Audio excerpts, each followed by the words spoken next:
Good afternoon and welcome back, everyone. Thanks for joining us here today, the third day of our summer seminar on research integrity, still live streaming to you from Pakhuis de Zwijger in Amsterdam. One quick announcement for those of you who are joining us just now. There's been a change in today's program because of the fact that Sarah de Rijke couldn't give her talk today. So what happened is that we moved Anna Marusic's talk to her spot. So the result is that this afternoon we will have 3 talks and then the closing panel, so we'll finish a little bit earlier. The updated program was there visible on the slides before. Our first speaker this afternoon is Joris van Rossum, and he is from STM Publishers, but he also has a PhD from the Vrije Universiteit Amsterdam. He's going to talk to us about research integrity, the role of publishers, and Joris, very happy that you're here and willing to share your perspective with us. The floor is yours. Yeah, thank you very much. Take it away. And thank you for the opportunity to speak here. I must say it's nice to speak again standing up and not sitting down behind your desk. So hopefully in the next iteration we also have people in the room, but this is already great. So thanks again. I will talk today about the role of publishers, but that will be done in more detail by my speaker after me. I will talk about STM, and I also talk about the challenges and the threats to research integrity, how I see them. But let me start by explaining something about STM. So STM is the International Association for Scientific, Technical, Medical Publishers. We have about 140 members worldwide, and we really include professional publishers, profit, non-profit, societies, university presses, etc. We cover all the academic disciplines, from physical science to the humanities, established players as well as startups.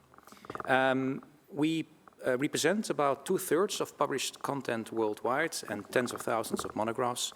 And the goal is to work together as publishers, but also other actors in the scholarly ecosystem, to establish standards and technology to ensure research is of high quality, trustworthy, and easy to access. And research integrity, therefore, is a core element of our aims and what we aim to do.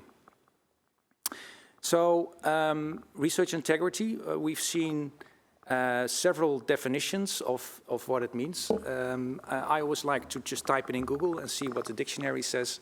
And the definition I got is the quality of being honest and having strong moral principles.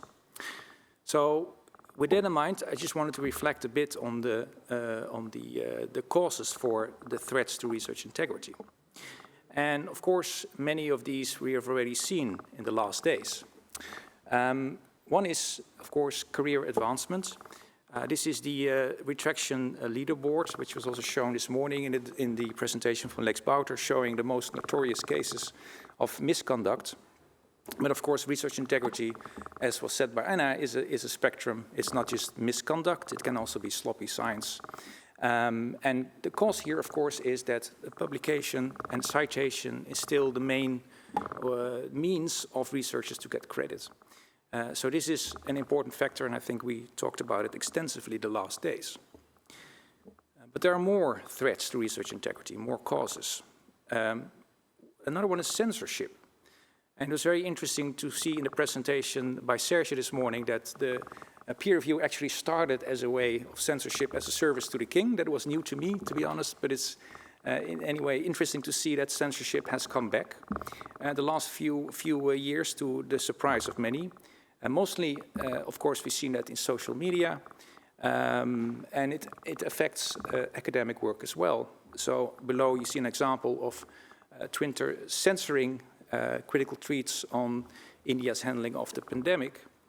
But it's not just on social media, it also threatens or it affects academic work. The screenshot above is from a few years already, but it shows already that some countries are not comfortable with everything being published or being available. So this is a new phenomenon and also relates to what we define as research integrity. The third one is commercial interest. And this can take different forms. We talked about predatory journals this morning. That's indeed a problem. People making misuse of a new business model, open access, and basically creating fake journals. Hijack journals, another example, people creating mirror journals or just using the names of deceased journals and starting a fake journal with that. But there's also other threats or dangers or things we have to be aware of. For example, when science has a large financial commercial impact, like pharmaceuticals. And this relates to two of the other aspects of research integrity that were mentioned yesterday, that is independence and impartiality. And of course, when there is large sums of money involved, we just have to be very careful that science remains independent and impartial. Another thing that is more frequently occurring is paper mills, basically commercial companies that create fake papers on demand from researchers that have to publish or sell co-authorship to researchers. An increasing problem is something we address proactively as STM, and I also will talk about it in more detail later in the presentation. There's a fourth threat to research integrity I would like to mention, that is politics and ideology. Lex Bouter this morning gave, I think, a case in point example, which is hydroxychloroquine research. The fact that Trump endorsed it meant that some people embraced it, but it also meant that a lot of other people rejected it. So with COVID especially, you see the mixing of politics and science, which is also something we have to be aware of, and can also impact the impartiality and the independence of science. And of course, with COVID, we've seen that science has an enormous impact on society. And some researchers are complaining that they can't do their work anymore, or that they're harassed online, for example, for taking a specific standpoint. Ideology, the so-called woke development, is also worrying, according to someone. We had the rector of the Utrecht University, I think last week in an interview, but also the director of the Institute for Advanced Studies in Princeton, Robert Dijkgraaf, that worried that increased ideology on campuses, but also in publishing, can impede free speech and the free exchange of ideas, which also relates very much to scientific integrity. Now, of course, this is not anyone's particular responsibility.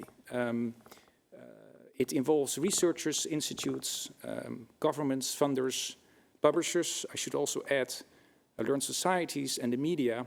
So this is a broader problem or a broader challenge. It relates to society at large, and we all have to be aware of it, and we all have to discuss these issues to make sure that scientific integrity is maintained now and in the future. So I covered a bit of a long introduction, research integrity. I also want to talk a bit about publishing, because that also changed significantly over the last decades. So underneath you see the origin, and it's something I had to be reminded of in a presentation last year. Publish means making public.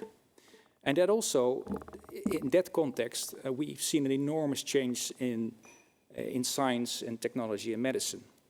When I started in publishing, the world pretty much looked like this. There was internet, but it didn't have a huge impact yet on academia. So publishing meant it's being available in books and in journals. That was the moment when information went public. This is the situation that we're having now. I should explain a bit about this graph. Every year at STM, we have a session with experts using the Delphi method, where we sit together and envision how the scholarly landscape will look in a few years from now, 5 years from now. And this is what we came up with. And basically, from this pretty straightforward world of libraries and books and journals, we now see that the publishing landscape looks more like a river delta, with many more actors, many more participants, and also many more moments when information becomes public and available. We talked about peer review a lot already, and this used to be the main method for information to be filtered and then entering the sea of content. But this is by no means the sole way sole method of information becoming public. Of course, the preprint servers are very important with COVID, especially. Enormous impact, and it's also, again, a moment before publication that information becomes public, having a huge effect on the exchange of information, but also data. Also mentioned more frequently, it's another object, content object that becomes available. And when we think about research integrity and we think about publishing, we have to take all these new ways of information becoming available into account.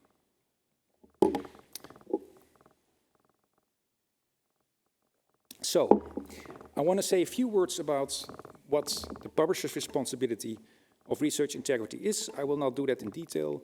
The speaker after me will talk about that in more detail, but the main thing is that the focus is on the integrity of the publication process.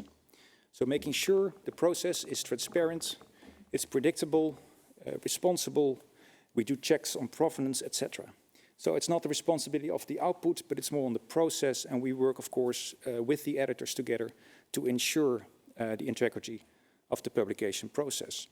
By definition, it also means that when we think about research integrity and who we address, it's mostly the researchers that we are involved with here. So let me talk a bit about STM and what we do. I will do that in general terms, talk about some, let's say, the general strategy we have, and then I will talk about 3 specific projects as a kind of work in progress update. So important here is that we support research, we support science by developing standards and technology. And I think earlier today also, those 2 things were mentioned as very important elements in research integrity. By supporting, again, integrity, but also the quality in general, the transparency and open science also being a very important element of our mission. So I wanted to show you a bit of our work by looking at the different forms of content. And of course, one important element of what we publish is language. And as we mentioned already, quite a lot of work has been done. All, if not all, publishers now work with plagiarism software, Authenticate. So I think it has been a very successful adoption. So most cases of plagiarism can be covered. Of course, it's a rat race, so you always have to make sure that your technology is updated. But this is pretty well covered, and we continue to make sure that plagiarism is captured in the publication process. However, when we move down, things become, let's say, more complicated or more challenging. Images were mentioned frequently the last days. And the name Elizabeth Bick was also mentioned frequently. And she's fantastic. It's amazing what she can do in terms of detecting fraud and manipulation, but it's not very healthy if the publishing society depends on one person doing extraordinary work. So we are looking at 2 things. First of all, applying technology to make sure we can detect alteration, manipulation. Publishers do that individually, and some examples will be given, but also at STM we try to combine forces and see what we can do together, because of course the larger the data set is, the better technology we can build and detect plagiarism. But also the other element of STM comes into play here is standards. So how do we make sure we have a common understanding of image alteration, duplication, when is something a problem and to what extent is a problem, and what are the recommended steps when editors detect image manipulation. And for this we have a working group, and we have developed a draft recommendation for editors for handling image integrity issues.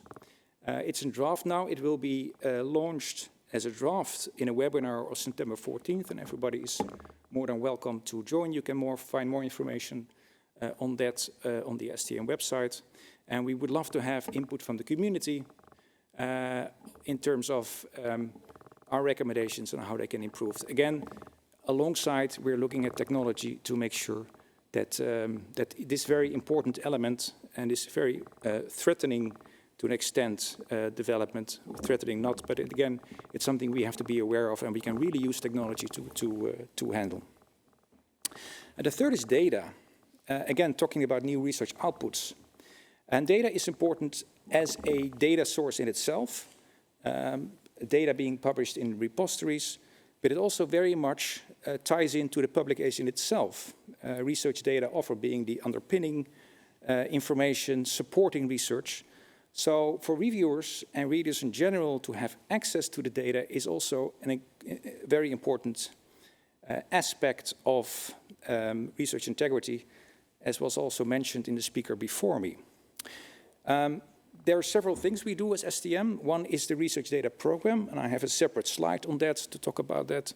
But also we're looking into applying the process of research integrity and data quality on data itself. So we are looking into, can we maybe review data, peer review data, or in any ways discuss within the community whose responsibility should be, and how as publishers we can help to make sure that data again, also has some kind of quality check before it's being published.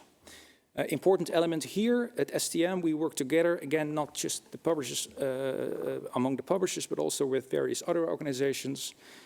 Center for Open Science, for example, is also a member of the Research Data Year. We work with the RDA, and Scholix is an organization the publishers co-founded in order to ensure consistent linking between data and articles. Some other initiatives, and it's very nice to see that the talks this morning and yesterday and some of the issues that came up, we are actively working on that. In general, we try to make the publication process more transparent, being a very important aspect of integrity, to make it transparent, to make it visible what we do and what the researchers do. We do that on the level of methods, for example. There's an open methods initiative by the National Academy of Science in the US we are involved with to make sure that methods are published openly and in a compatible way. So also they're crucial in reproducibility and peer review. And I have a separate slide on a large peer review transparency project we launched last year. Retraction policies is an interesting one. It's also mentioned by several speakers earlier today. It is a very complicated thing, and it takes time for publishers to solve, indeed. But it's also, as was mentioned, communication between the publishers and the institutes, for example, is sometimes challenging. These are sensitive topics, so we need time. The publishers need time. The editors need time to solve these things. But we are working in a project RISRS, which is supported by the Sloan Foundation in the US. And the goal here is to make it more transparent, the retraction policies, to also create a shared repository on what is retracted and not, but also trying to make the process more efficient and more consistent, including a taxonomy on what kind of retractions exist. So that's something we are working on. In December, there will also be a webinar. You can find it on the STM websites, introducing that project and how you can get involved. And we're also looking at AI ethics. And again, I also have a separate slide on that later on. So, 3 projects I want to talk about in more detail. I like the presentation that just before the lunch, talking about research data sharing. And the presenter said it's crucial for scientific integrity, and we fully agree. Again, reading articles that is supported by research data, having the research data, being able to check, to validate what is presented in the paper by the reviewer, but also by the reader, is very important. And from the perspective of publishers, lots of work has been done in the last decade. A lot of journals have data policies. explaining the authors what is expected in terms of data sharing. The complicated thing here is that it differs very much per subject area. Someone in the humanities might have no data to share, and somebody in the physical sciences might be very much built on research data. So every journal has a specific policy. But it's the first step towards data sharing. So we have developed various data policies, a data availability statement, which is a short text in an article explaining to what extent and where data is available, is another important step towards opening up data and making it fair. And the third one is Colleagues, what I mentioned. It's an initiative that was co-started by publishers, creating persistent linking between articles and data sets, so that you can always click from the article to the data set and vice versa, and that also can be counted. So this has been done by some of the pioneering publishers, among others Elsevier, that have done great work here. And STM started a program in 2020 to basically accelerate the uptake of these important steps in making research data available. We work with, I think now 25 publishers, representing more than half of published content, and really trying to, again, increase the number of journals with policies, with availability statements, and connecting to Scholex. So as you can see here, and you can find the dashboard, results have been are quite successful, and we continue the program. And actually, a big focus for this year is to make sure we are aligned as publishers with the data policies of the funders, which was also mentioned in the presentation before. Again, also here, we are working with various organizations.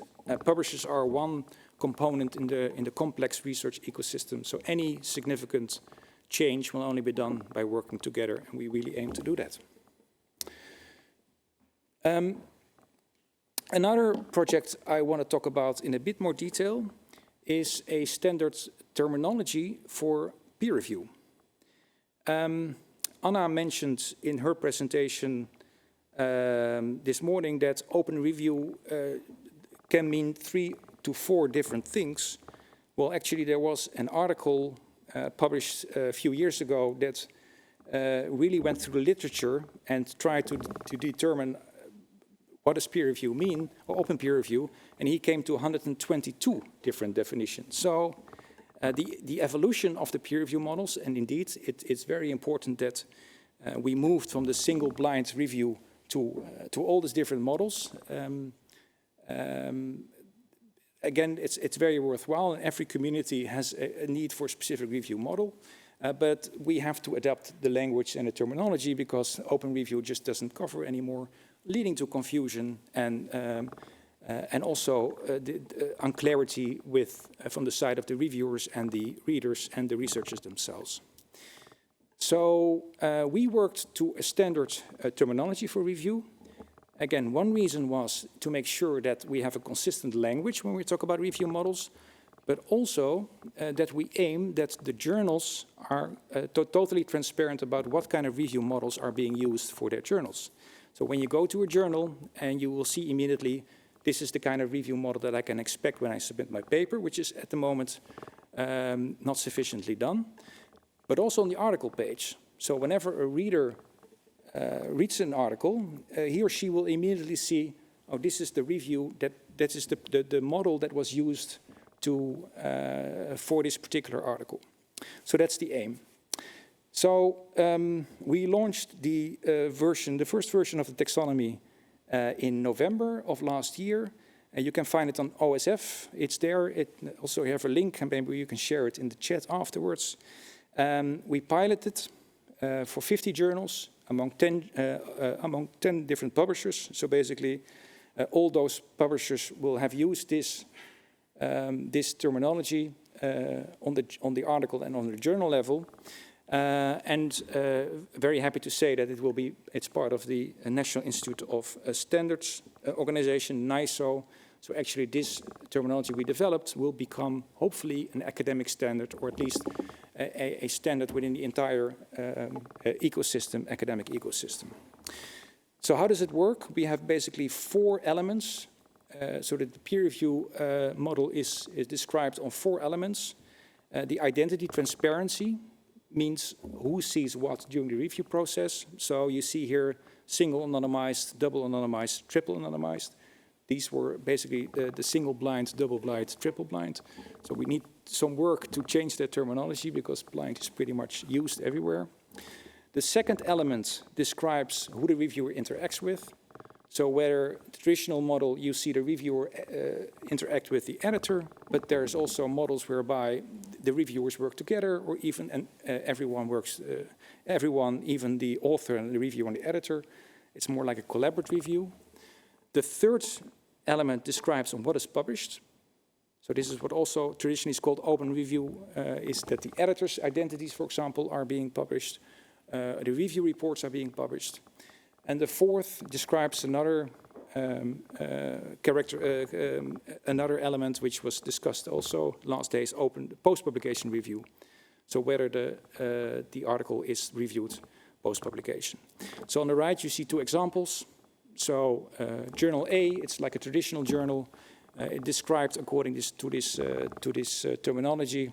And Journal B is a model that is more open, so to say. But again, using this taxonomy, making sure it's clear to everyone what kind of review the review can expect, and the reader knows what kind of review was used for that particular article. The last example is around AI, because a lot of the things, or when we talk about research integrity, we assume that it are human beings that do the research, that publish, that review, that edits the paper, and that use the data. But of course, it's increasingly so that machines, and AI in particular, are taking over the role of humans. And actually, the publishers are quite far here.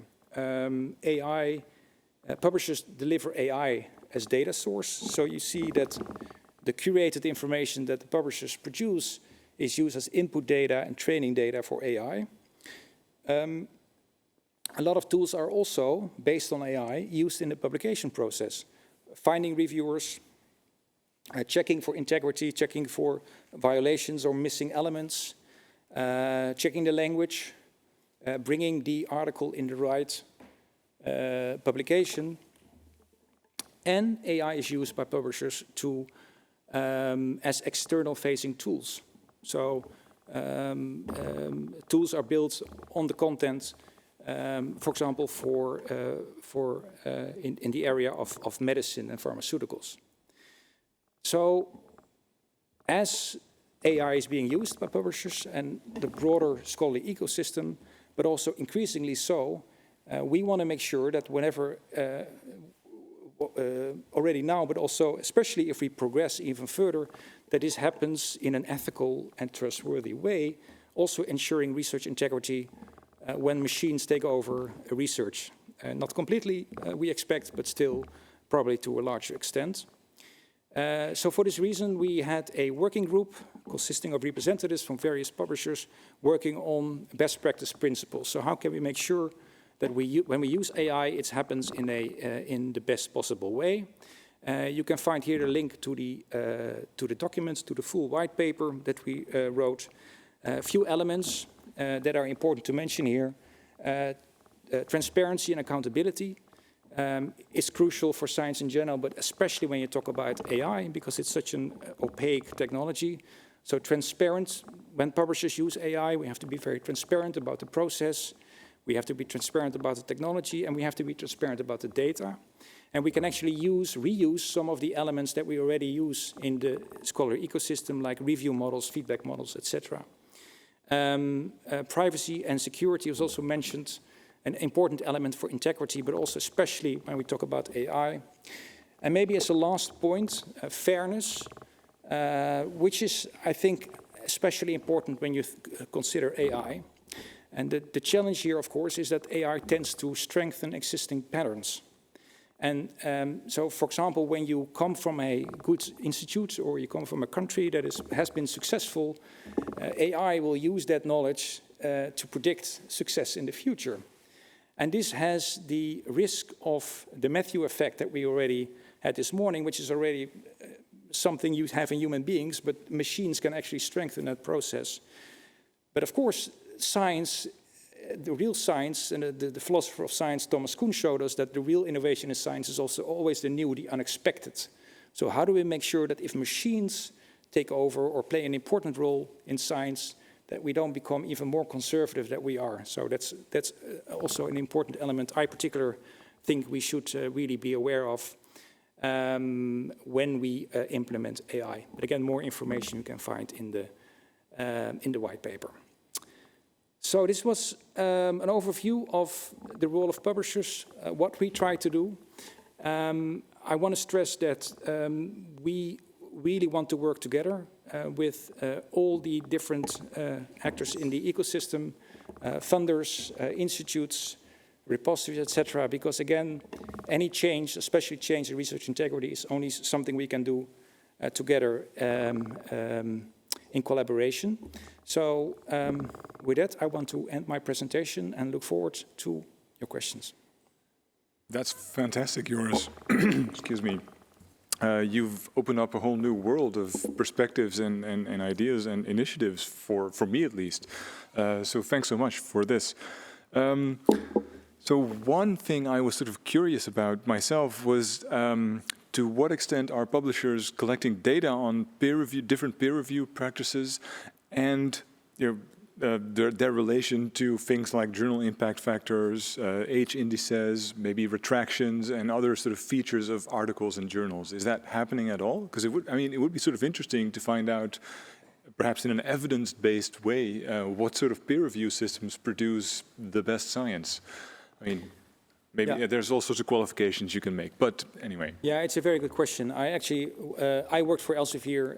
I left Elsevier a few years ago, and I was actually involved in quite some peer review innovation. And we really tested various models of peer review to see what kind of impact it had.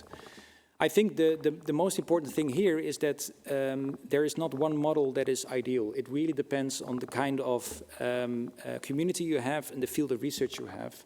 And I think that's the most important factor. It's not that one review model is better. It's more that depending on the community, depending on the journal, depending on the field of research, there are certain models that work better than other. And I think, again, all new models have some disadvantages.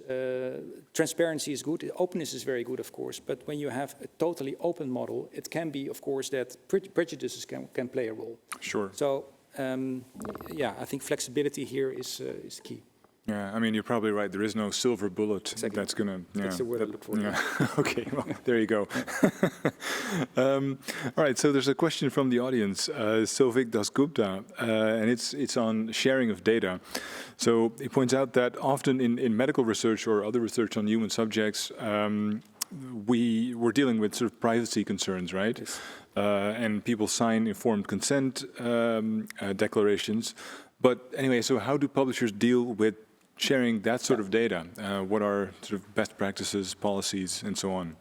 Yeah, I think that's a really good question. And I think the flexibility you need for the peer review model also applies to research data sharing. Actually, what we recommend the publishers to do is to look at the framework. So we use a framework which was developed by the Research Data Association, a worldwide organization trying to promote the sharing of research data. And it has basically 6 levels of light sharing to making it really mandatory. And that very much depends also on the field of research. So there's also a model that can be used that really takes these things into account.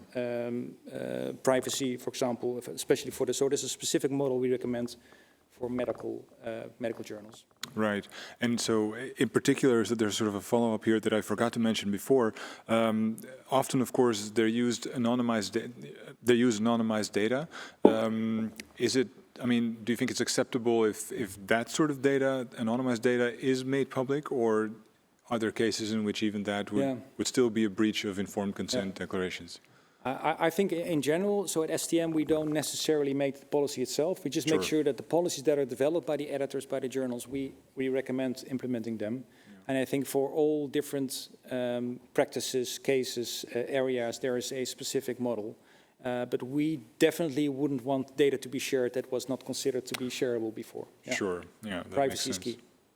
All right, good. So for the audience, there still is plenty of time for questions. So if you,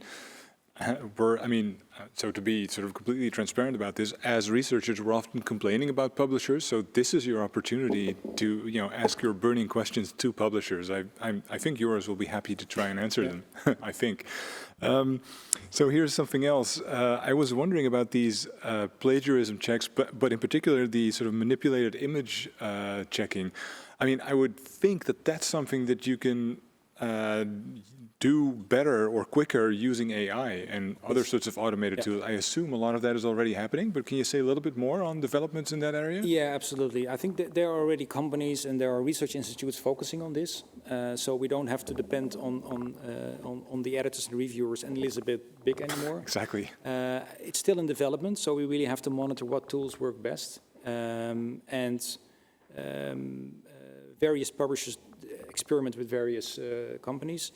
What we really aim to do as STM is also bringing that together, so making sure that we can use the best technology, but also creating a much bigger data set, because of course the bigger the training set in AI, the better results there is. Yeah. This is also how we want to make use of the fact that we collaborate and work together.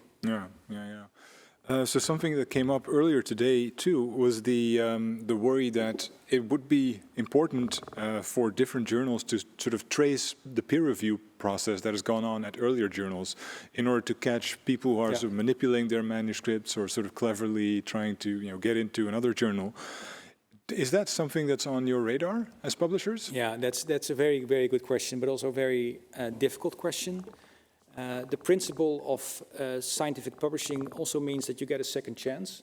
That if you submit to one journal and you get rejected, which of course in most of the cases happens, that you have the chance to submit to another one without that journal knowing that you actually were rejected for another one. So how do we take into account those factors? There's also things like privacy.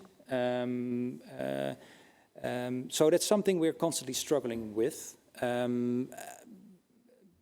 So that makes it more difficult to address these issues. In case there is real misconduct, of course, there are sources where you can look. For example, Retraction Watch is a great resource. But also, again, the initiative I talked about before tries to create a common database of retracted papers and maybe questionable practices. But again, every researcher should get a second chance. So we have to be very careful what we share among editors and journals. Yeah, I can see that. It's tricky because, I guess it would be unacceptable to sort of keep comparing manuscripts with previous versions across different journals because that could violate privacy or, preclude people from getting these second chances. So, it's a tricky issue. So one of the earlier speakers of today, Josh, asks whether you could say a bit more about the kinds of AI projects that are coming down the pipeline in scholarly communication. And the reason he's asking is because he's also worried about bias, and he wonders whether there might be connections to the work of critical technology scholars. So basically, can you elaborate more on that? Yeah, I think I wouldn't say good news, but I think it's not used yet for peer review. And I think also when you talk to editors, they are quite skeptical about using that. There was actually a company that approached us also when I still worked at Elsevier, approached us with, we have a tool whereby we can predict the success of an article based on characteristics, which when you think about it, it might be very interesting for an editor because you know what the success will be and impact factor still playing an important role, etc. And all the editors said, no, we don't want to use it. Because they said this will lead to bias, this will lead to the Matthew effect. So we really want to stay away from this. So I think the core of review is still very much human, and I suspect that will probably stay like that. AI is mostly used around, I would say, peer review, so technical screening. So really looking at, is there something fundamentally wrong? Checking the provenance of the author, for example. It's checked for language. Language can be a barrier for researchers to publish. Doesn't mean a research is bad, but it means that the format might not be good yet. So check on language would also help the author to get the language better. It's used to recommend journals. So I think most publishers now have a journal finding tool that you submit an abstract, and based on an AI engine, you will get recommended journals. It's used, I would say, more for those kind of non-core processes. Yeah. And not yet for peer review. And again, yeah, I think it's prudent that we are careful with it. Yeah, that makes sense. So a follow-up on the use of AI by Mara Heine. Do you think that the rise of AI in publishing could actually help to tackle the problem of predatory publishing or paper mills? Do you see a role there? Yes, yeah. Paper mills is good that it's mentioned again, because it is an issue. And I would say that the things we do in terms of plagiarism checks, in terms of image manipulation checks, and also hopefully later data checks, or something we're working on, is a means for us to really look at the paper mills. So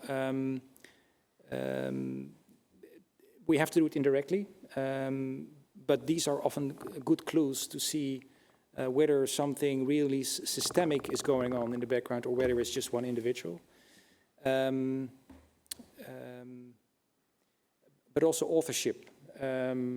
As I mentioned, what paper mills sometimes do, they fabricate a paper, they get it published, and then what publishers sometimes mention is that suddenly all kinds of co-authors are being added to the article after acceptance, which means that those are being sold. So those kind of clues, especially if we share those clues among the publishers, if we create a training set, we can better detect these kinds of misconduct on a systemic way. And again, I mean, and again, it's probably going to be an arms race. I mean, yes. Once people become aware of these things, then they're going to try and beat them. So, but yeah, this is encouraging. Yeah. So one thing, and this might be specific to my own field, or I mean, philosophy, or broader the humanities. One thing I've wondered about is, why is it that so many of the so-called top journals in philosophy in particular still have these extremely low acceptance rates, where the usual argument is just that they only have room for so many papers. And I've been wondering, why is this still a constraint? I mean, why aren't more journals adopting the possibilities of online publishing? Why do they not create more space? I mean, it's not as if physical issues should still be a limitation, right? So is that something you recognize in other fields as well, or is it specific to philosophy, perhaps? I think it very much depends on the journal. And one of the new developments we've seen in the last 15 years is like the PLOS-like journal, like a mass journal, that are not necessarily focused on innovative science and groundbreaking work, but more on sound science. So I think you see also there the emergence of different models, journals that are focusing on, a lot of information which is sound, but not necessarily innovative, to specialized niches that are really looking for a particular high quality output. And I think, that's also a diversity we've seen that actually is quite beneficial. And maybe it's time for a mass journal in philosophy. Yeah, that is interesting. I mean, I've heard some voices that have raised that point, because people are extremely frustrated, of course, because their papers keep getting rejected at the top journals for sort of spurious arguments and reasons. Okay, so here's an anonymous question. Whether you know of any good examples of data availability statements or journals that use them? We have a website with a lot of information on data sharing, which is stm-researchdata.org.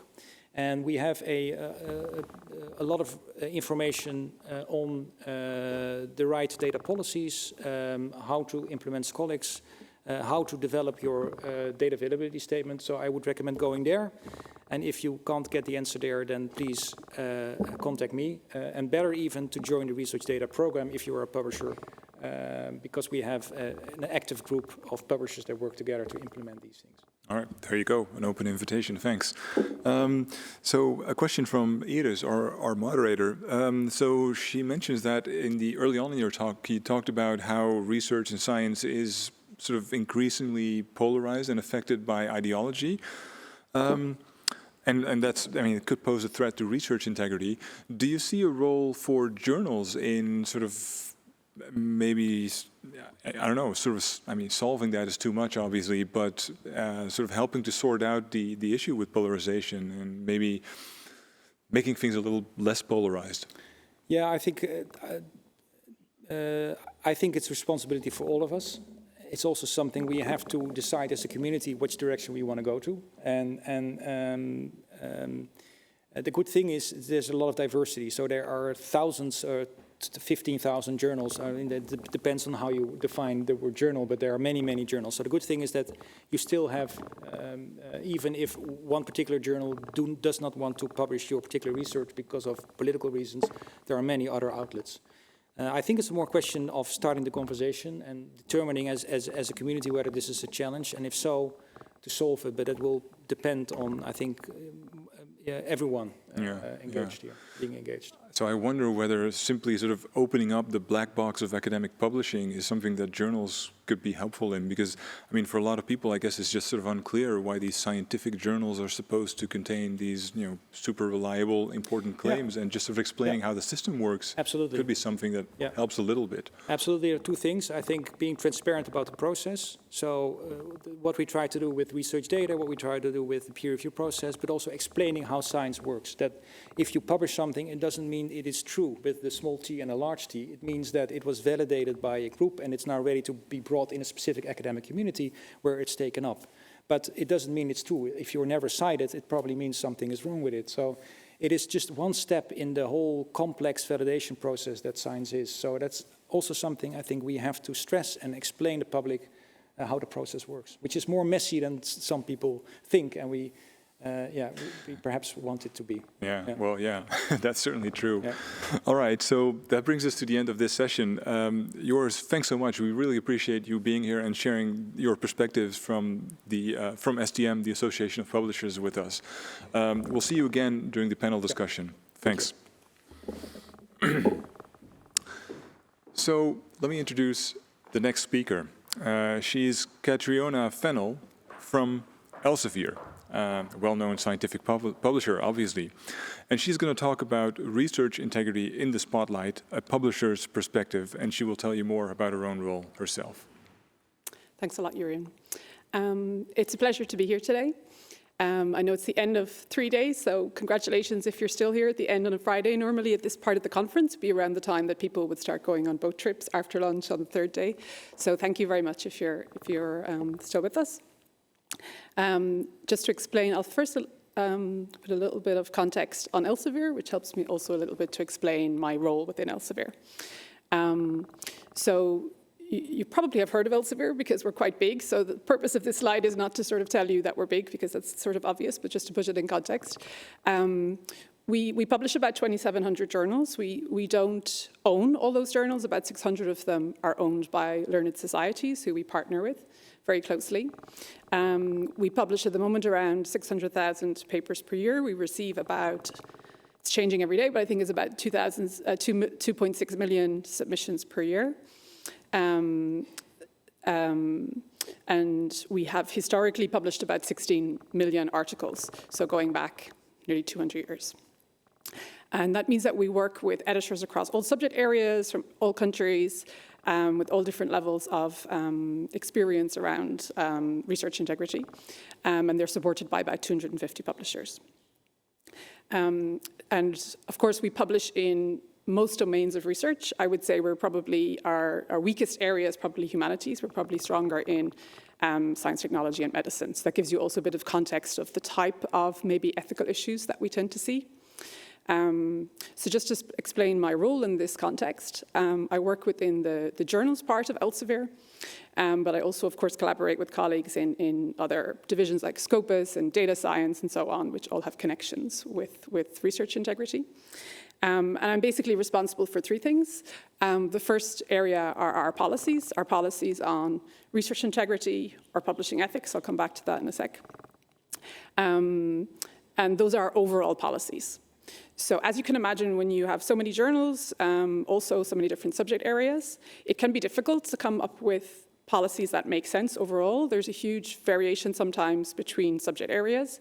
So we're trying to come up with policies that support our editors and our journals, that make sense sort of generally. The other area I'm involved with my team is supporting editors in handling ethics allegations and other types of allegations. And we do receive thousands of these per year. It does increase every year. But just to put that a bit in context, because I think there is always a lot of concern about the increase in ethical issues or perception of whether they're increasing, is also in the context of huge increase in volume of submissions that we're receiving and papers we're publishing. So if you get 2.5 million submissions a year, even if only 1% of those the editor suspects an ethical issue, that's a lot of questions and cases. And the same applies for retractions. Of course, retractions are increasing, but the volume of what's published is also increasing. And particularly last year, you may have seen, with COVID, there was a huge, dramatic increase in the number of submissions we received. And particularly in the period at the beginning, when almost the whole world was locked down. And I think people, couldn't do new research, were not in the lab or whatever, but they could start writing up data that they had been. So also outside of, the obvious sort of new COVID research, but also people in other fields, completely unrelated fields. Also, we received a big increase in submissions because people simply had the time to write up previous results. The third area that I'm involved with is with new initiatives. So we're constantly looking at the cases that occur, particularly the cases that affect journals, that affect post-publication. For example, we only detected the problem after the paper was published. And we're constantly analyzing those cases to look at how can we get better. So I'm also looking at new initiatives, and I'll talk about a couple of those. So what I'm going to talk about today, obviously Joris already covered very, very well responsibilities of the publisher, so I'll just mention that from, let's say, the Elsevier perspective. I won't go too much detail about definitions because you've probably heard by now many, many definitions over the last 3 days. What we do to try and prevent ethical issues happening, how we try to detect them. If we don't manage to prevent them or detect them, then how we try to support editors in assessing them, assessing allegations. And two topics that are obviously closely related to research integrity, and I will not be able to do them justice today just for time, but obviously they could very much deserve their own whole presentation, but I wanted to mention them, which is reproducibility, and also talk a bit about how we try to support and celebrate diversity. And then we have time for questions. So in terms of how the responsibility that we take here, research integrity and publishing ethics, I would say there's very little difference between the two in the sense that anything that happens in the research process to a large extent will eventually hit the journals, will certainly impact any paper that comes out of that research. So very likely an issue in research integrity will affect journals and publishers eventually. So we consider this really fundamental to what we do, and also very much if you talk to an editor, any editor of a journal, they are really, really passionate and serious about this topic. If an editor hears of an ethical issue in their journal, it's almost like a personal insult, right? It's affecting also the integrity of the reputation of their journal, but also they have made so much effort to ensure that the paper was sound, that if they find out of an issue post-publication, it's really something that editors take to heart and take very seriously. We also try to promote the highest standards. So we try to make it really clear, if you're here, based in a country where research is very highly developed, where there is a very high level of knowledge, particularly in the Netherlands, around ethics and research integrity. Maybe some of our education materials, you don't need them, right? Because it's already very obvious to you. But there are many areas of the world and with less mature, perhaps, research culture or institutes where there's less sort of collective memory and knowledge, and we see this real thirst for knowledge for particularly younger researchers. Because there are many grey areas. I think sometimes the perception can be things are, very simple. There's, the right way to do it and the wrong way to do it. And it's obvious, you should know as a small child already basically what's right and wrong. But actually, there are a lot of areas that are very, very complex that do require education and training. Elsevier, one of the key things for us is making sure that editors have the resources they need, and I'll talk a bit more about that. Ethical issues are not easy. Even for the most experienced editor, ethical issues are not easy. I've personally been working closely in ethics for about 7 years. I've advised on, I would say, about 8,000 or 10,000 cases, and I have never seen exactly the same case happen twice. So it's not easy. There's a lot of complexity and nuance involved. And therefore, we really try to support editors in handling these situations. And lastly, but very importantly, when an editor makes a difficult decision, whether that's to retract a paper or sometimes deciding not to retract a paper can be equally unpopular, they are very often challenged. And honestly, in some cases, it can become extremely unpleasant, that they may be threatened, they may be torn apart on social media. We've had editors and colleagues have, threatening things sent to their personal home address and so on. And it's really important from Elsevier's perspective that we know, that our editors know that we're there for them in those situations, that we're able to stand by them, maybe necessary legally or by other means. And thankfully that's rare, but it does happen, unfortunately. So the reason I suppose that fundamentally that we find this topic so important, in the sense it boils down to a question of trust. And you can talk about trust on many, many different levels, to the very sort of basic level. The reader needs to know, can I trust this paper? But that also builds up into further levels of trust. So can I trust that paper? Can I trust this research group? Can I trust this institute? It even can affect people's perception of a whole country. Can I trust research from this country? And when you get to the really fundamental level, there's also the issue with the general public and their perception of, can I trust science? And we've always known that fundamentally that question, can the public trust science, is incredibly important for example, for political support. If the public is literally paying their taxes and paying for a lot of research, if they don't believe in science as a positive force, as a trustworthy force, then what that means for our society is incredibly serious. But of course, in the last year and a half, that has just become so clear, because it boils down to, can I trust this vaccine? Can I trust, can I trust this research that means I should be wearing a face mask or whatever? So for us, this whole element of trust, that's essentially what we're thinking about when we're working on ethics education and on processes.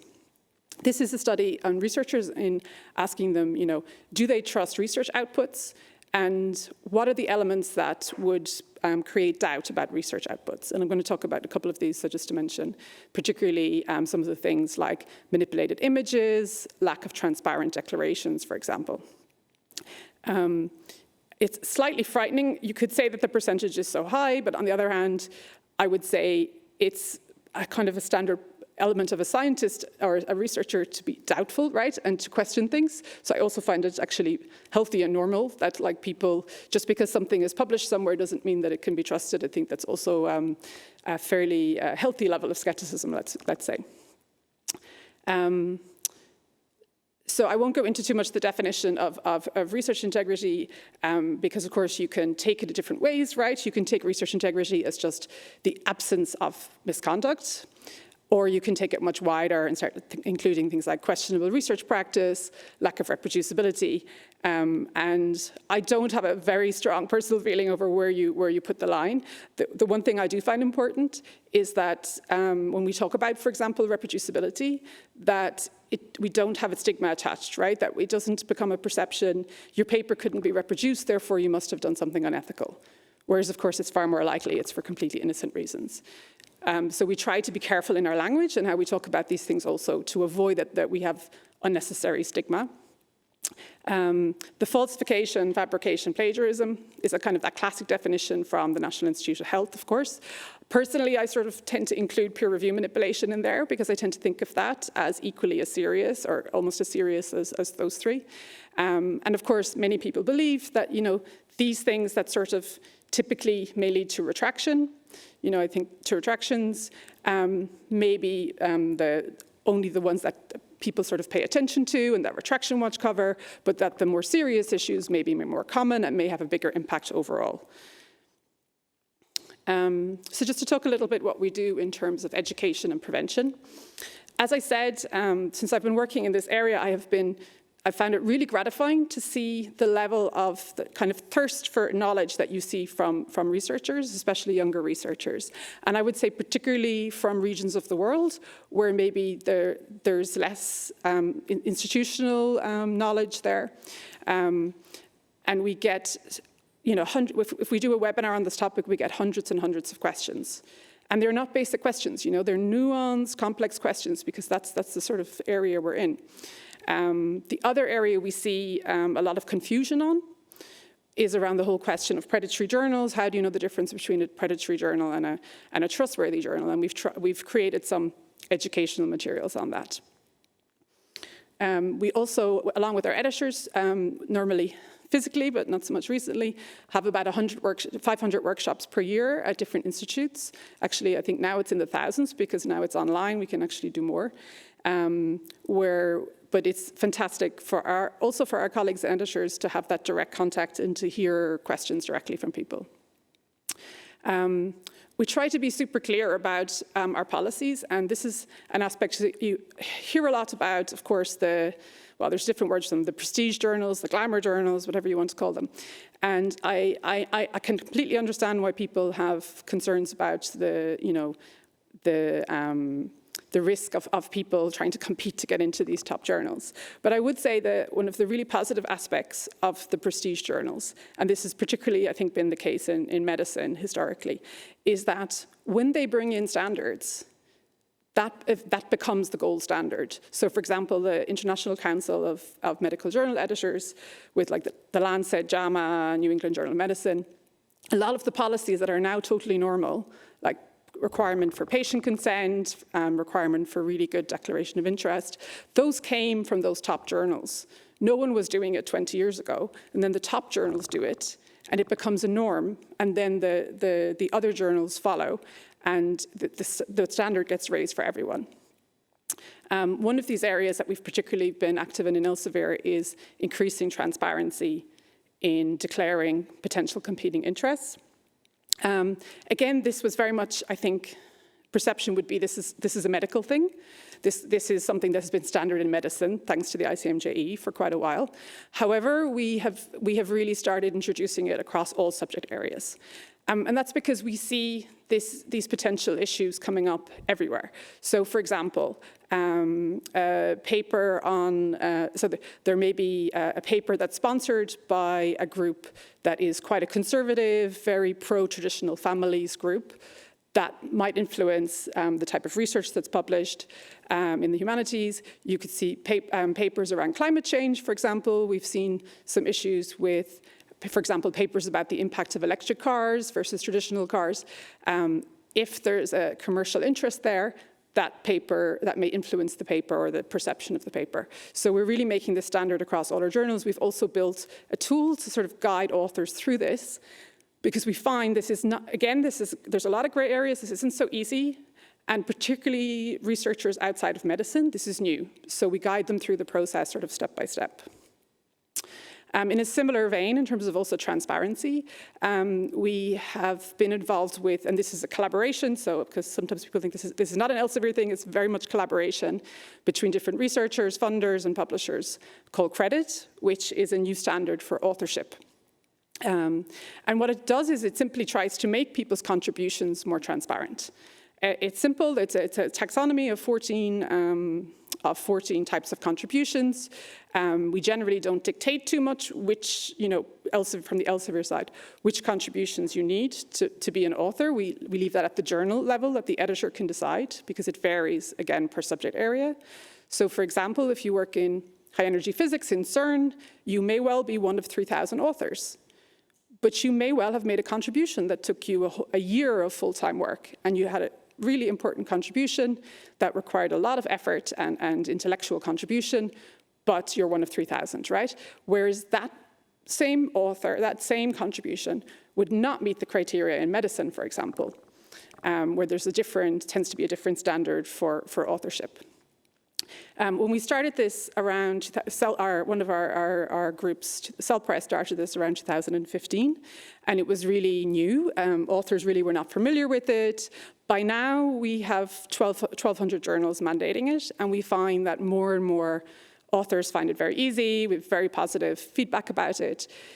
It really allows, I think that one of the main benefits for Credit, there's sort of maybe two main benefits, but one of the first ones I would say is that it's fairer, and I would say fairer particularly for the author's in the middle, if that makes sense. So depending on your research area, I know there's different conventions around authorship, but say first author, last author, most fields there's a perception of what that means. But if you're author 2, 3, 4 in the middle somewhere, it may not be clear what your contribution was, whereas credit allows to make that clearer.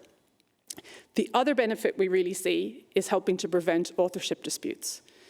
Because by asking authors to fill out the credit statement, it sort of forces a conversation that, well, I mean, ideally they would have had that conversation really early, but at least they're having it before the paper's published. So we find that really positive. The other area that we have been active in is trying to prevent peer review manipulation. And Joris mentioned paper mills. We also see agencies who basically manipulate the process. They create fake reviewer accounts, and they basically review the author's paper. So it's fake review. And this sort of industrialized cheating is quite scary because, of course, these companies have a really strong commercial incentive to really be active in this area. So we've built tools to also try and check for these kind of validations, validate that the reviewer's email address really belongs to that person, but also look for potential conflicts of interest between reviewers and authors. And this is the sort of AI that can help editors, for example, if a potential reviewer has worked with the author, for example, in the last couple of years, that there's a potential conflict of interest. So this helps to flag these potential ethical issues to editors, but leaves the decision-making with the editor, just as Joris said, that it's still really the editor choosing the reviewer. Probably the first example of sort of AI being used at scale in publishing is Similarity Check, which is checking for text plagiarism and text duplication. And I would say it's important to remember with these tools, they're great tools, there's still a lot of human interpretation required. I think sometimes people think, the tool is making a decision. It's not. It's not capable of making a decision. It's still pretty primitive in a way. And some examples of that would be things like false positives, where, for example, the paper is on a preprint server, it gets submitted to a journal, the tool immediately finds the preprint and gives like 100% match. If the editor doesn't look at that context, they would reject that paper thinking it was plagiarized, when of course it's all fine. The other issues we've seen more recently, of course, it was mentioned earlier, all these things are a bit of an arms race. So we have recently found cases where software has been used to disguise plagiarism. So it's all these things you're careful about how much you say because you encourage people to copy it, but it's in the public domain at this stage. That basically reverse translation software is being used that then paraphrases the original source so Similarity Check cannot detect it. So we really have to be continuously looking at improving these tools. The other area that was mentioned in terms of detection is the fact that we really have a concern about detection of paper mills. So a lot of our focus for new projects and new software at the moment is around detecting papers from paper mills. And one of the ways we have found that can help us is finding submissions that have come in around the same time. So they're not published yet, therefore they can't be detected by Similarity Check, but they've come into different journals around the same time. And it's the same paper. It comes into one journal, gets rejected, comes into the next journal with completely different authors on it. Different authors, different institutes, different parts of maybe a really huge country, but totally the same paper. And that tends for us, editors often find that as an indication of a paper mill. So we've been building tools to help detect that. And then there's the more traditional simultaneous submission, which is the same author submits the same paper to multiple journals, which can be an issue if those papers get published because it does distort the literature. So for example, if you're doing a meta-analysis and you're not really careful, that the same research may get counted multiple times. Again, around paper mills, another area that we're finding helpful for detection of paper mills is being able to detect duplicated and manipulated images. And obviously, awareness of this has really increased because of Elizabeth Bick particularly, but we have been really actively looking for software solutions for this problem for, I would say, about 6 or 7 years now. And we're seeing really only in the last, I would say, 2 years that we're seeing more emerging tools that we think are at the stage where editors can really use them at scale. Still, the editor's expertise and judgment is super, super important.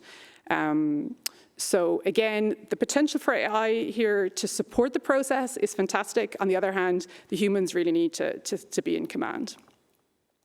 I'm just going to skip over this one because I want to leave a bit of time for some other topics.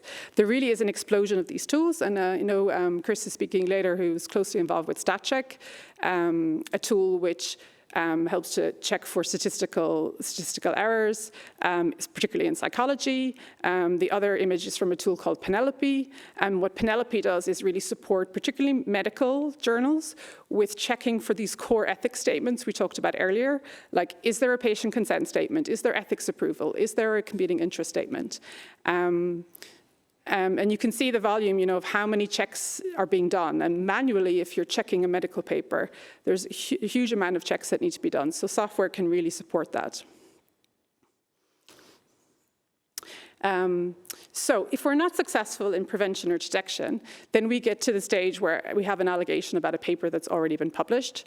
And this is really important a process for editors to handle really carefully. So we provide a lot of resources to support with that. Some of them are from COPE also, around best practices, form letters, but also just a lot of in-house experts. As I said, each case is different. So we can provide flowcharts, we can provide best practices, but what you tend to find is you go through the flowchart, you get stuck somewhere because the case doesn't follow the idealized process. The group that was supposed to come back to you on something never comes back. So you run out of options on the flowchart. And that's often where we're stepping in to advise editors. The COPE resources on this are fantastic. One of our editors, Richard Horton, was one of the founding members of COPE in 1997, and it has really helped to also give a sense of consistent standards, and I would say particularly things like the retraction guidelines that have allowed journals to try to be relatively consistent around best practices. So when we get to the stage where an editor has done an investigation, has gone through a whole process, has consulted the author, has perhaps talked to the institute, has gathered more evidence, has maybe had additional peer review of the paper, then you tend to get to the stage where the editor may consider that the record needs to be corrected. And there's all ways of doing that. So there tends to be a lot of focus on retractions for obvious reasons, but just to mention there are many more options as well, which maybe there's less awareness of. So simple one is not really for ethical issues, but happens more often. The author made an honest mistake. It's not an ethical issue. They just want to correct their paper, and then you just do a corrigendum or a correction. Expression of concern is something that Elsevier particularly and other publishers, I think, have started to increasingly do. And expression of concern is basically a warning to readers. So it's not as strong as a retraction. It's a warning to readers that there is a concern, the editor has a concern, literally, about the paper. There's enough evidence for them to be concerned, but not enough evidence for them to retract. Sometimes these become permanent because the editor can never get enough evidence to make a decision. And typically that tends to happen with authorship disputes, where one party is claiming one thing, their colleagues are claiming something else, and the editor tries and tries for months, but can never get to the stage where they have evidence of who is actually telling the truth. So then they may post an expression of concern. Or could be that an institute is doing an investigation, and we know it's going to take a year or longer, and we post an expression of concern while that's pending. We'll talk a bit more about retractions. That's obviously for serious ethical issues, but also for serious honest error. And I think Retraction Watch found something like 40% of retractions are for honest error. That sometimes is forgotten. We've had people complain about editors retracting papers because it was not an ethical issue. And the claim was you shouldn't have retracted that paper because you only retract for ethical issues. That's absolutely not the case, but it is quite a common perception. With retractions, we leave the full text of the article, so it's transparent. If somebody still wants to go into the article, they can. Very rarely we remove articles. We still leave, for example, the title, the author's name, but we remove the full text. And the reason for that is typically either there's a risk to human health or a patient privacy violation. For example, there's a photograph of a patient and they say that they no longer give consent or they didn't give consent. And occasionally, very occasionally, we replace articles. So for example, one image needed to be replaced because, for example, there was no permission for it, but the rest of the article is still useful. And then we just make a small change. With retractions, this is a very contentious topic, but at Elsevier, our goal with retractions is the following, which is not particularly always easy. They should be fair, and that in itself is a big story. They should be clear, accurate, timely, and accessible.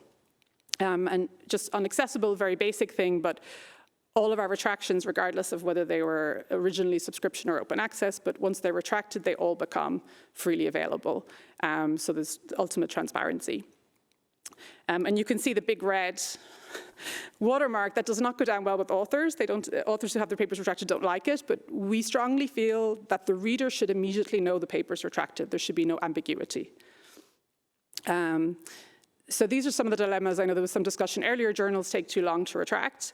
I would say that's absolutely true, and there are many reasons for it, some good reasons and some probably less good reasons, like, for example, just sheer time.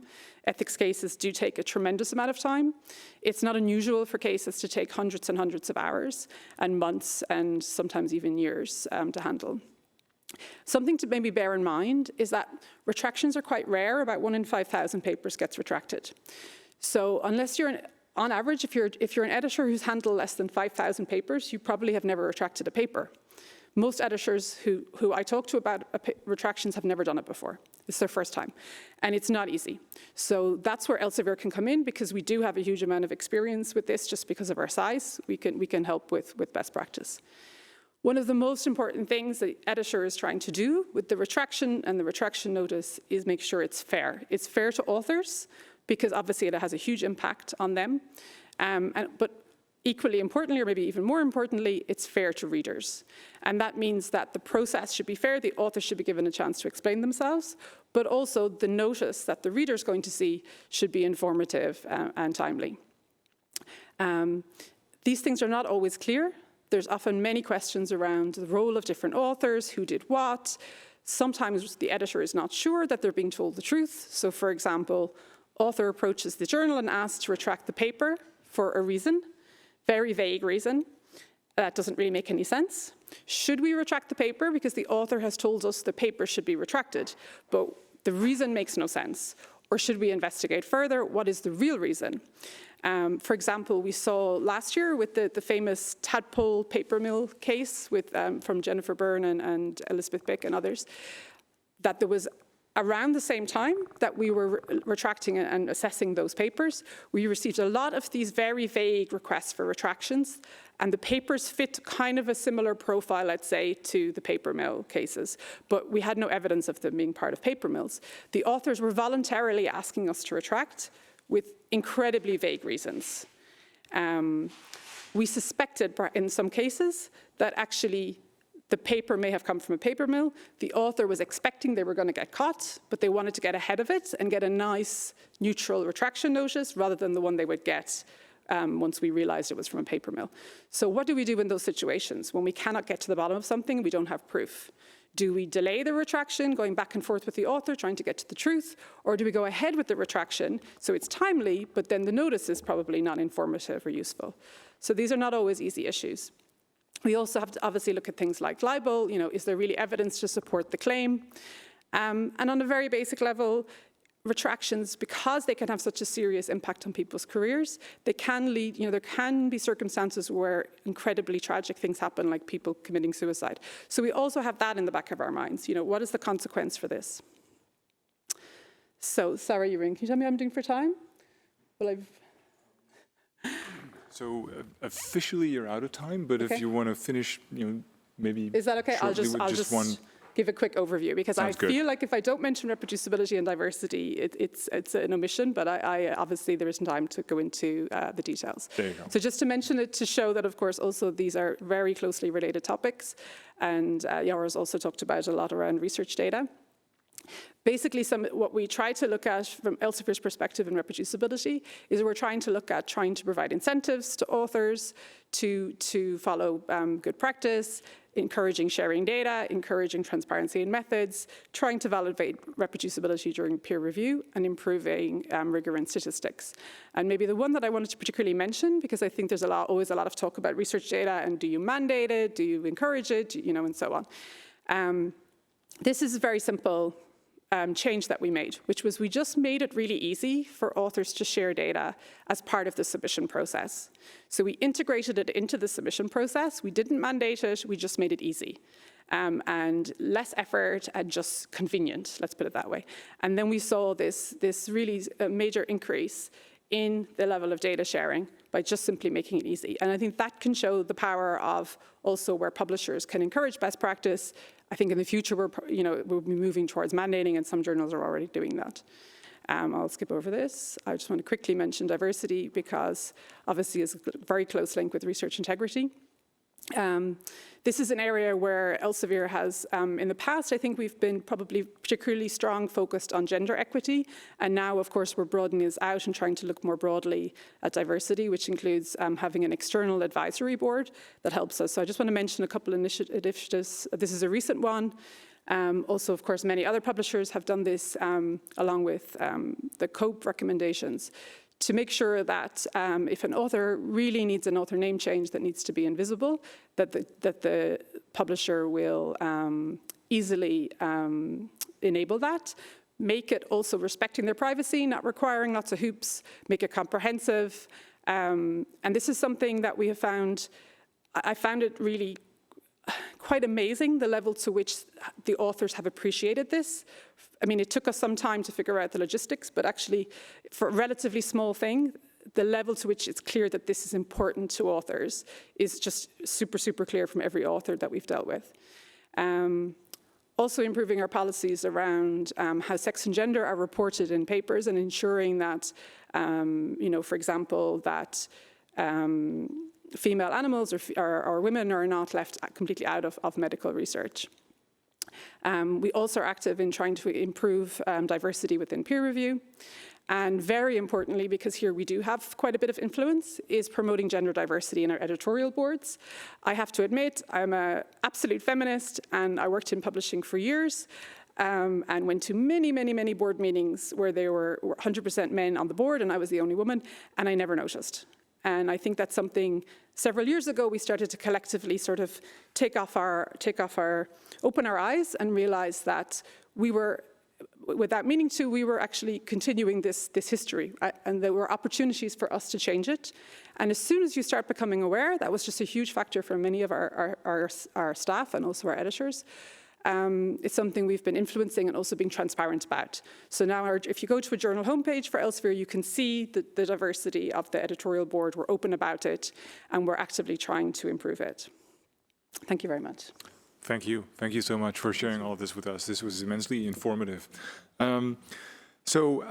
Questions still open from the audience, but maybe I can start with something that I've wondered about. So, to what extent do you feel it's a responsibility of publishers to be more proactive in stimulating best practices, in getting editorial boards and journals to sort of step up their game and do better in terms of research integrity, in terms of diversity also, perhaps in terms of checking for problems in peer review, or there's a number of areas. I mean, you talked about many of them. Yeah.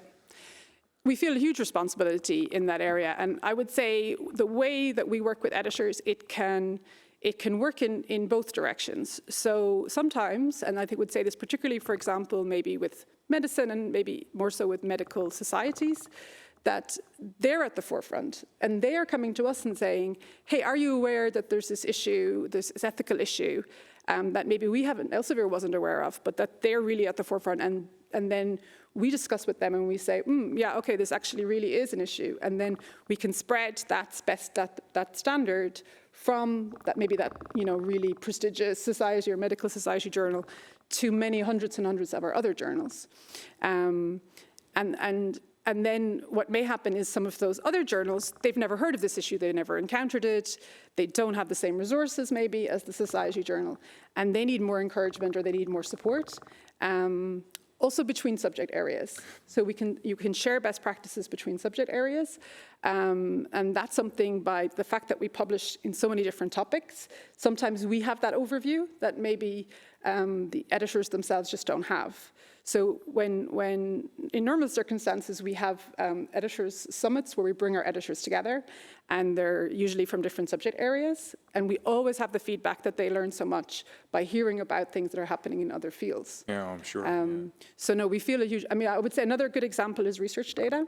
When we, about 4 years ago, when we first created really structured research data policies. So we came up with basically 5 policies at different sort of levels between super optional to really, mandating data sharing, having a journal do like proper peer review of the data. And we had very different reactions from editors depending on where their research community sort of was in that journey. So for example, in economics, computer science, honestly, in some cases, the reaction was kind of like, well, welcome to the party. We've already been doing this for 10 years. So, well done in catching up. And then in other fields, which, in some cases, very correctly, there is concern, like as one of someone asked earlier about, for example, in medicine, where there's much more reluctance for very good reasons, where the community is then looking to us saying, okay, well, yes, we know in principle this should be done, but how does this work with properly de-identifying data? For example, a case reports journal. We don't encourage authors to share more data in a case reports journal, right? Because the risk of a privacy violation is just too high. And anyway, there probably isn't that much more data also. So yeah, we take a very active role there. Yeah. And good. I find also with the societies, that can be really interesting, that some societies, for example, are leading us. And then, and other times we're leading, depending on, the topic. Yeah, good. Yeah, I'm glad to hear all this. So another question that just came in so you mentioned diversity. I said another dimension of that might be sort of the issue of global inequity, and in particular, yes. I mean, researchers in less privileged countries, they often have a lot of trouble getting their work published. Yeah. So, I mean, for example, suppose early career researchers in those countries get lots of desk rejections and issues like that. Do you see a role for publishers there to sort of help and offset that inequality a little bit? Yeah, absolutely. So I mentioned earlier that we're very active with doing educational workshops. And I once spoke with a research integrity officer who said to me, she said, we do these workshops, but nobody comes. And I was saying, our workshops are super, loads of people come. She said, why is that? And I said, I have to admit, the workshop is called How to Get Published. And then one of the modules of the workshop is ethics. But of course, they all want to get published. And if you have an editor standing there and a publisher telling them, here's how to avoid getting desk rejected, here's how to manage the process. And then, of course, as part of that, here's all the ethical standards as well. We find there's a fantastic reaction to that. And obviously, we've moved a lot of that online, which also democratizes it. Absolutely, which is fantastic. Yeah. And also, we're starting to work more with the CAS and other groups in China to also translate these things. And I would say there's certain things that are very kind of almost subtle differences, right? So we were talking the other day about appeals, right? Whether or not you can appeal a rejection. And I was thinking about it and I thought, well, there's a few things. First of all, there's language. If you want to appeal an editor's rejection, you can do it, but you want to be quite careful about how you phrase it, right? Because it could, and that's quite subtle, right? If you're not fluent in English, that's quite difficult to achieve. Oh, yeah. In a legalese, nice I mean, in particular. Is, yeah. And the second thing, I suppose, is also unspoken things, right? That if you're surrounded by lots of experienced researchers who maybe know some editors, maybe one of them is an editor, they kind of know these things. So even if the journal doesn't officially say that it takes appeals, because journals are kind of afraid to say that in case they're inundated, they know, well, actually, even though they don't say it, you can still do it and that's something you just maybe don't know. And so we're thinking a lot about that recently, like what are the hidden sort of inequalities, right? Because also, I mean, language is an obvious one, but there's also other areas of knowledge, right, that are just a given to maybe people in mature institutes or mature countries. Oh, yeah, absolutely. Yeah. Yeah, all of this is immensely important, and I mean, I think in particular with sort of international publishing, English as the default language, even for people for whom English isn't their native language, I mean, it's tricky, right? You're supposed to write your papers, and perhaps more so in the humanities than in the sciences, because language is even more important there. But yeah, I remember like 20 years ago, I worked with an editor who was I think he was Scottish, but he had lived in China, and he would send me his papers, accepted papers. A lot of them it was material science, and they would be handwritten. This was in the old days before everything was electronic. He would have handwritten all over and basically copy edited the paper for the author himself. And obviously, like, it was a nightmare in terms of actually getting the thing typeset. But he said to me, and this was 20 years ago, and he said to me, Catriona, this is where China's the future of this field. He said, it's just the language. He said, I know there's good research in there, but you have to be able to get past the language and see past the language, And of course, things have changed dramatically by now, of course, but it's a really important factor. There's for sure an inherent bias, right? Just by English being the language, of course. For sure. Yeah, that's a great anecdote. All right, so maybe a final question here. A lot of research is being done on the role of gender bias in science. So, wait, let me read that question because I'm sort of mixing it up. Sorry about that. Cassidy Sugimoto is mentioned here in particular, who has published several interesting papers about the chances of being published as a woman or from a minority group based on names of authors. Is that something in particular, so the discrimination based on names, that you're also working on? Yeah, that's a really interesting area in terms of, so we're actively doing research. One of my colleagues also works with a research group called PEERE, who do research on peer review and the impact. One of the things they look at is the impact of gender. Yeah. They also looked at last year the impact of COVID on gender dynamics and the number of submissions from women and so on. So I would say about 400 or 500 of our journals operate double anonymized peer review. So in other words, the editors don't know, the reviewers don't know who the authors are. Yeah. And that's an interesting dynamic, because if you think about, double anonymization, it's the total opposite direction towards all this increased transparency and preprints, right? Sure. So for example, one of the dilemmas for those journals is if the authors put their paper on a preprint server, the reviewer may find out who the person is. So that's one mechanism. I know there was a paper came out just recently showing that unfortunately they didn't see, they looked at journal, I don't know if it was a journal that changed to double blind or they were comparing two journals, but they couldn't see much difference. They didn't really find a difference in terms of whether double anonymization actually helped to protect against bias. I think the other factor, which is sometimes hard to separate, is seniority. Sure. So of course, like in many fields, still the more senior people are men.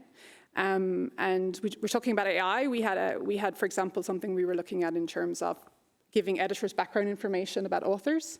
And one of the things we were providing was the H-index, which is, a measure of like how many times your paper. So for example, if you have a H-index of 9 of your papers have been cited at least 9 times. And we actually killed the feature because we realized, well, the H-index inherently is biased against certain groups, like women and more junior researchers. And I have to say that I also really found great was that our editors were very critical of these things. Our editors were very quick to say, I don't want information that could bias me in my decision making, which is great. Yeah. But certainly we can do more, and the whole question of, one of the topics that comes up frequently is measuring all of this. And we have started looking at, asking people to, voluntarily tell us their gender. And that is, the reason for doing that is in order to be able to measure these things and therefore improve on them. But on the other hand, there's the question of privacy and so on.